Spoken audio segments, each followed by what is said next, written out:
dấu chúng drama club tên liềm trần cái rốt en tiêu tụ thì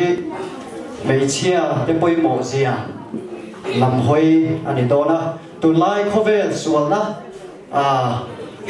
sáng in biến bộ á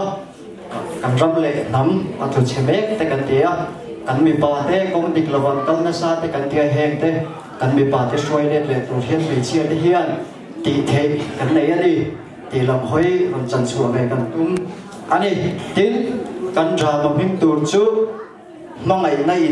pin thóc cái này á không muốn phát hiện tụi mẹ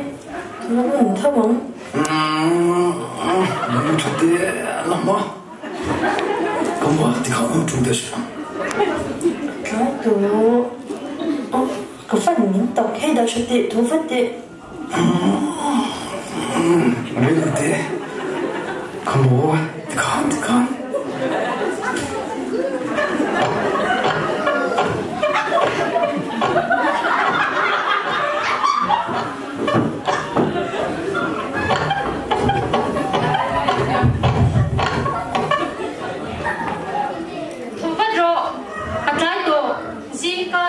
quay lại lại lâu cũng nói bur bình gì vậy? Ôi mi luôn lười nhiều phát sinh này nào lười về đi tôi chỉ ăn tập không ăn rồi không cái cái cái gì cả chỉ là không biết cái gì không biết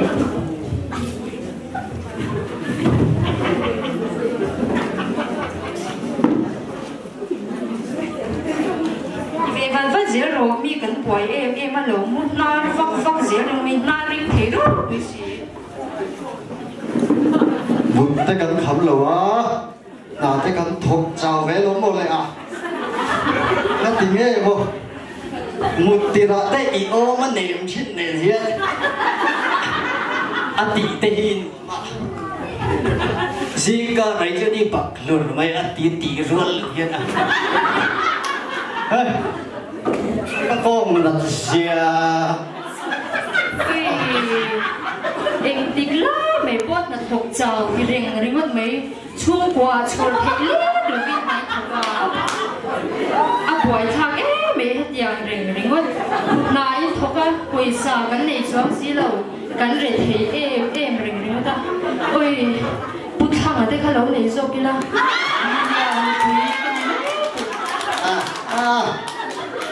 dù lâu thế này nó khuôn rồi ai chưa dù bền thế này nó bắt ra khuôn lại anh đùa mà quá sẽ mà phải tị về nó sạch cả ôi thu giảm thế hay là sao bắt ra khuôn lại ngay bộ nhị xe cái màn cái lại nga nàng chú bắt ra khuôn câu lang à đi lâu chú ốt địa nga mai ra in mai lâu ra hiểu hiểu ngay thế hay thì bé ăn đồ lâu gì à chú tiền cái đồ lệ bắt sa khôn lại tuột tới giống lá ít bụng chuột cắn lại mà cắn tiền đó đi ôi má mấy coi là thôi đâu mình chế gì rồi à anh đi bốc ba chuột nó mua đây đi mami nó thôi rồi với em mấy chi bị đen đi cả cái tay anh in đi bằng ngay đâu có chắc ôi cái một tuy thì hiểu chắc có bao nhiêu thế chứ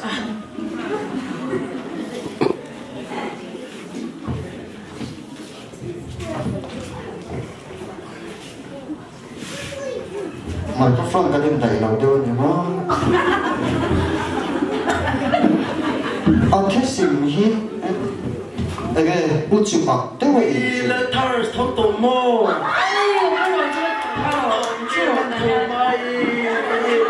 chụp qua hình ra là luôn ôi nghe cha là chuyện hết những gì cả lại bàn chế độ ôi bây giờ là chỉ một thiên số ba bây giờ là thiên số cho phát sinh em mô ôi chụp qua chơi lâu bạc chúa luôn đấy cái là cái chung sinh ca trong khám ra là phát tổ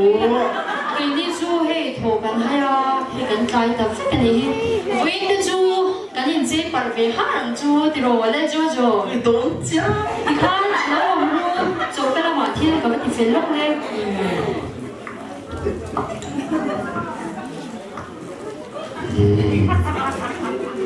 Jonah em bị chỉ biết để căn về mà mồ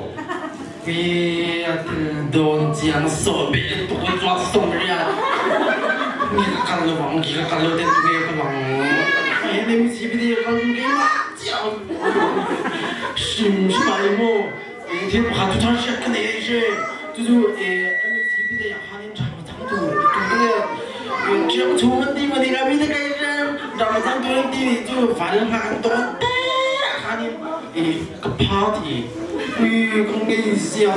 cái gì mà aku buat sendiri tu macam siapa orang mau buat tu yang belum faham ya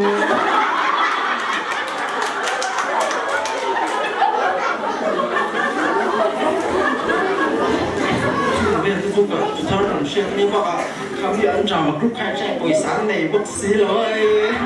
về tư tên này sẽ tiếng tận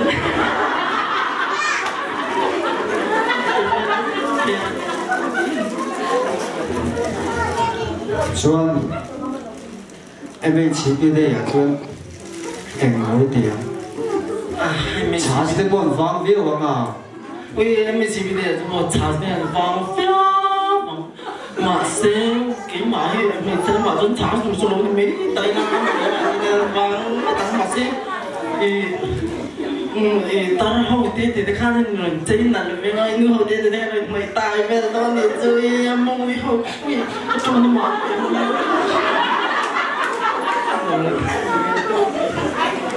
hậu ấy mấy查是để mất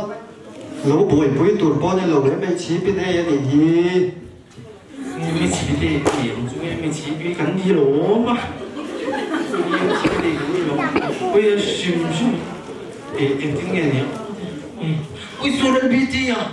cô đó như thế bên đây cái tụi số vì cô đó chỉ lỗ chỉ lỗ anh từ đâu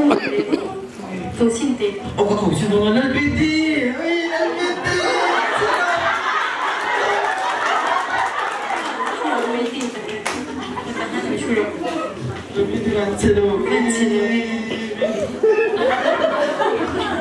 không một buồn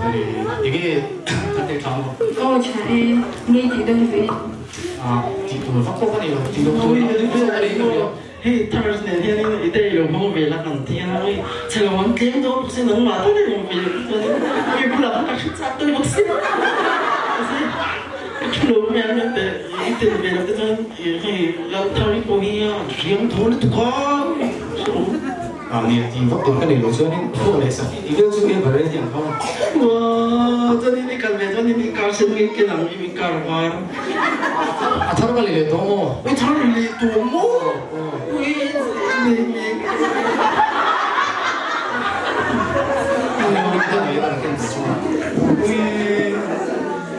차를 내또 복시하면서 왜 내가 비디오 갑자기 왜 저 호박 나오고 홈이 돈미 안 심하죠 왜 다른 뭐또 어떤 지나 뭐 에 가슴 tới sang nó đây là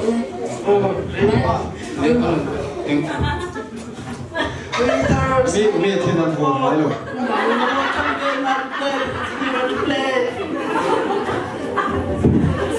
Mami, đi thì cái bial ba mi, cái mình chỉ biết thế là cái căn về ngon quá thì cái này. cái tòa đi xuống thì đấy tụi nói thế nào Khá lại cả microphone bật đầu không? cái lâu rồi à là đi bà phá chú đi ở đây này rồi ô em mình chỉ biết thế à cần làm tung mà đi khá đi phật đủ khá ô anh hắn đi chuan đủ liền cái vén chú bị đi để sử dụng ngà thọc lỗ bên ông thấy mấy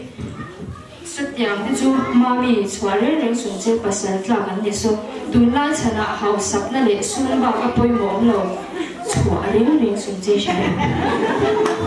mình đẹp mấy người đi trồng khâu này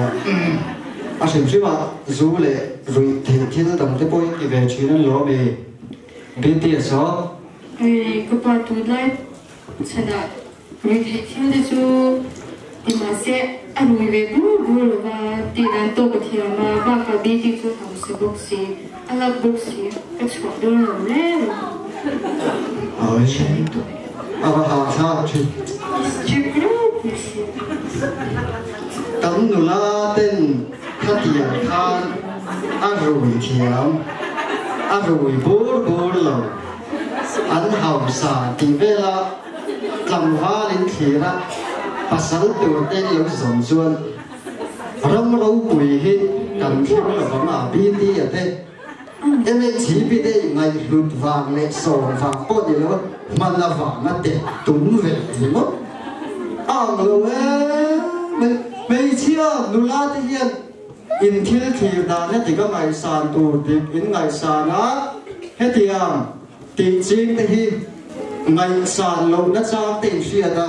in biết thật thua gồm lâu cho sẹo thì chính cái con này về thì đây sẹo là in bôi mồ thì đây sẽ về rồi vẫn bị bảo thế mình có mà xuôi tụi thiên bôi mồ này về thì sẽ rồi in hồ đâu pha hồ mấy cái tỷ số là những chú mami hiện rồi tỷ số về đồ là sao là mấy tỷ số đấy dù in là cái tay mà tiếp in lại thôi cả cắn tỷ phụ phiếu thì hiện in là cả cắn túi là về em mà xe cắn in này cắn hẳn tỷ sầu đặt cả sum lệ bài hậu sắp nó bắt đầu hi lâu hi bể hiện dù in là va tay mà tiếp in lại thôi cả buổi sáng vấn đề chuẩn lâu hi cắn rệt thì em hết giờ rèn cho cái in mà ngày rèn thì bộ cái rèn là vậy à mà mình bị thì chú chua đấy rèn rồi chứ cái chua đấy đấy chú gần bắt đủ sốt bật đấy mà ngày nó thất tiền thế bằng soi tiền tất là nó chỉ để mày hết tiền các anh thiếu tiền đó mình chuan ngoài đó cái gì tôi bắt đầu rồi cắn lòng vào cho ta hiền hẳn rồi về đâu bá lệ chung cái thổ chùa xa riêng hẳn lạc chậm về hi giả khác luôn nhưng mấy lần bên lâu nuông dọc đó nên cả các tỷ về lệ nuông đó như em hơn đi xem mà ra cho là cái bộ khát tỷ em mà tuổi cần sẽ ngay lâu tụi hai thì tụi lại nắm đăng in ngày sáng và nghe in tỷ tụi lại na ngô in tỷ trắng càng nghe tuổi tê cái lỗ mê tê cái vật là mê tê lâu cho là cái bộ anh đi ba in over không biết là tuổi tuổi tiền thung at tuổi lệ bà lâu xa chú nông tiền bi anh không phải khác siêu bốn tỷ mà sẽ tụi lại tổng số cái chú in tỷ bù in bỏ tôm ta mấy thì phải chia cho cái như là bị bà bộ thì cái chú gần tiền không cho nó in thì nên phiền ai in bậc các tỷ khúc ôi lên thì về in thì phải là xí cho em mà sẽ cần mà bộ anh thì phải là về hết giờ hun quay mồi hết cho nên chân hun là hiện tú mà ông ngay cho nó vẫn dài em cà phê nó bị chỉ thiếu xiêm cho cái ấy về lại thôi đi lên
suốt cũng suốt mấy cái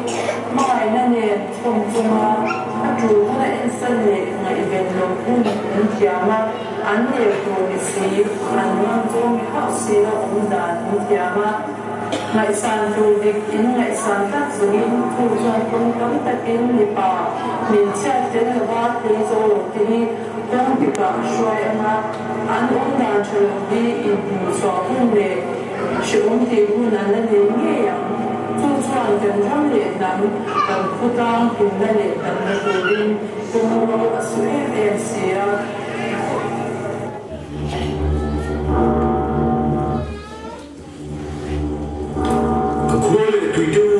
chỉ phải uống lên, in lăng, bên khói à, cái gì đấy, hệ sai làm cho hiền sang khô tin, áo phui đất xuân và xuân, gam kia là hệ sai làm thân hi ở mỗi chi, cái khóa cái bị để sang tiêu, hệ sai làm hi ở thân ở mỗi lô hoa, à mình là chỉ thì cái phần hậu lô xin, mà là xuân mình sẽ phi những thứ khô ra là cái lô đi á mình sẽ vẫn sẽ tìm cần sẽ thì đủ này là mình phi này thì để đến ra đi mà cái á mình sẽ cái chuyện này mình cố về là cần ta kêu mà nói á cần sáng cố sẽ số cũng đi á mình sẽ cái thì mình so sánh ra mà in cũng mà tôi quý tập em mình sẽ đi này á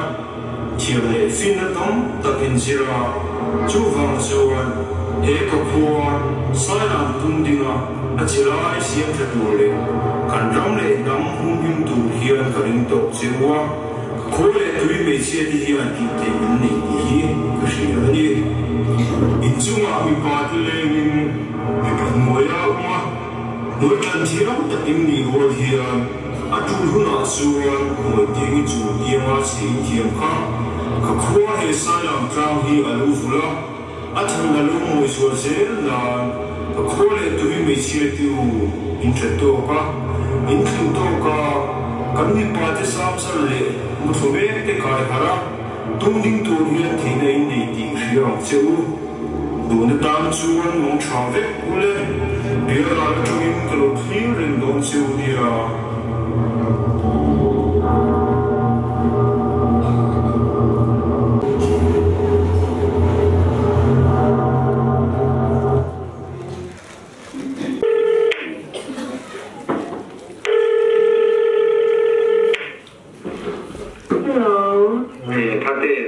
做对的，俺俩看，跟个送片子。哦，你是我一空看到啊，一空没做啦。那，你的空了，空把东好东西。我这种不想空把那，根据这个女儿准备这个主播家，mình có in không được là cái đồ riêng về được là em để với em chỉ để học được với tất cả mọi ngày sáng rồi thì tất sẽ có những cái gì thì điều đó nó cho nó để giúp cái in không đơn thì để cái chủ quan của con mọi thì chỗ đầu tiên số một tí là những cái gì không thì để cái đồ nào rồi in không rồi xong còn in chia mà còn xong tiền cho anh có gì đấy anh này là hát không sẽ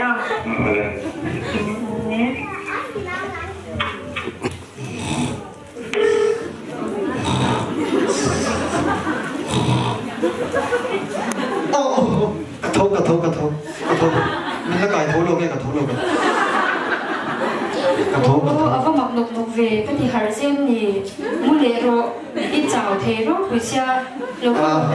cái lỗ chun muỗng chứ anh đi đâu mình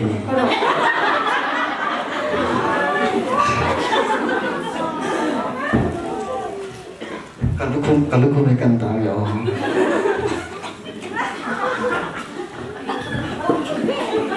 Lui tu hinzu ata nó có đắng về lệ, anh thì thut ngay, mi vì lệ phép đó một cái thổ rắn thế đấy. Nhà cái tiếng hát đồ ăn không chỉ sẽ trồng lẩu, tôi đã cái lẩu trồng chính ha, mình ngay đang đó nha. Ni min em mấy chỉ bị đây à cần phải khan, gì ngày thu soi ang thâu kha lần lù rồi quý nhà đi này cần lần bên khóa để khá nên luôn soi à các hạt chuột chiang tục hạt chuột chín tất cái này hạt chuột chiang này đấy anh đi anh biết ngon lắm rồi đi Chuan ít soi ang khan mình chia để cần đầu bôi một gì đấy cũng đắm tất cả mình bảo tất cả xoay tu anh đi rồi anh ngày tuổi na sụp thiệt à thì đang làm thế việc tu cần gì gì à để cái sự cho cả ngày sáng tu đi cái ngày sáng á mà ngày na cái nó mình bôi hết chủ đặc sắc cái này nằm bộ cái này thấy vàng đấy bồi sa ít hồ chua tiền chín ít mà vàng thế cái lỗ xịt chuyện gì mình mang ngày lên đây cái này mang ngày lên đây cái lỗ hoa xuân mà sẽ thú đã xuân ngày lên thế mình thao khen đặc sắc cái này khang ít là chờ lâu cái lỗ bút giống giống thế cái mang ngày này nó bình thóc anh ấy biết đấy anh lệ thành chiang khục mấy mò vào lúc chú thu tân thủ lúc này giờ to cái sản đang tao bảy thì như anh chụp thì râu tươi thế này em qua ngày này lưu hình kiếm